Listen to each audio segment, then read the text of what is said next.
Out performer ज़रूर रहा है। टाटा मोटर्स पीवी पर ध्यान ज़रूर रखेंगे क्योंकि यहाँ पर 4% की गिरावट होती हुई अब नज़र आ रही है।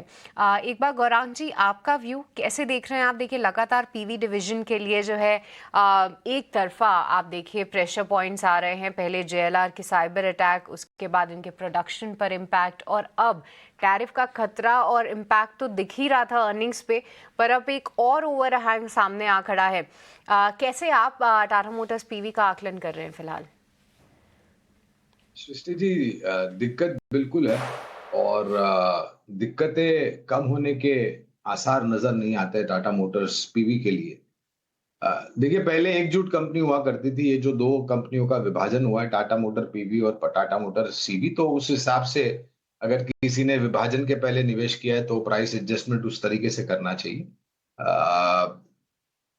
विभाजन के बाद सृष्टि, हमारी फंडामेंटल रिसर्च टीम रिव्यू कर रही है, मुआयना कर रही है फिर से। पहले खरीदारी की राय थी जब एकजुट कंपनी थी। फिलहाल दोनों ही कंपनियां रिव्यू में है, इसलिए विशेष रूप में तो टिप्पणी नहीं कर पाऊंगा कि आप खरीदारी करके रखिए, बने रहें या बिकवाली कीजिए, क्योंकि रिव्यू में है। लेकिन मैं रुझान जो है, अगर आप तुलना करें महिंद्रा एंड महिंद्रा की या फिर मारुति की या फिर hyundai मोटर्स की, मैं केवल तुलना कर रहा हूं, मैं कोई राय नहीं दे रहा। हाँ, राय हमारी एमएनएम और मारुति पे है, जैसे पहले प्रश्न पूछा गया था। तो इनके मुकाबले टाटा मोटर एक बहुत बड़ा अंडर परफॉर्मर, और ये अंडर परफॉर्मर की वजह सृष्टि बहुत बड़ी इसलिए है क्योंकि जो जेएलआर कारोबार है जैगुआर लैंड रोवर का, वो बड़ी मात्रा में यूरोपियन, चाइनीज, यूएस मार्केट वगैरह वगैरह में इनकी बिक्री होती है। अब ये जो परिस्थिति उभरी है, वो जो बुद्धिमानी जीव राष्ट्रपति ट्रंप अमेरिका में बैठे हैं, इन्होंने एक हथियार बना लिया है, टैरिफ।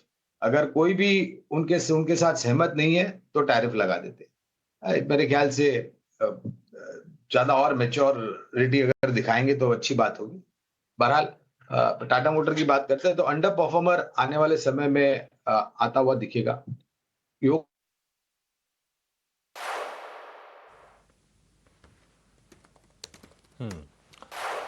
ठीक है।